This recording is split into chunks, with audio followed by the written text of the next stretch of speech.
சாதம், இலை போட்டு சாப்பாடு. சாதம், ஃபிஷ்ஷு, கொடுவா மீன் ஃபிஷ்ஷு, இறை கிரேவி சூப்பராக இருக்குங்க. மிளகுத்தூள் போட்டு நல்லா டேஸ்ட்டாக இருக்கும்.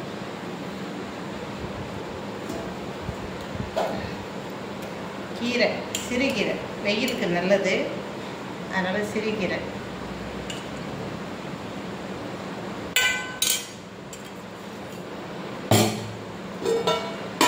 ரெண்டாவது சாப்பாட்டுக்கு சட்டியில் மீன் குழம்பு, நேற்றைய மீன் குழம்பு சட்டியில் இருக்குது. ரெண்டாவது சாதம் செம்ம டேஸ்ட்டாக இருக்குங்க. இலையில் அதுவும் நேற்றைய மீன் குழம்பு நாக்கில் எச்சு ஊது சாப்பிடும் போல் இருக்குது. வாங்க சாப்பிடலாம்.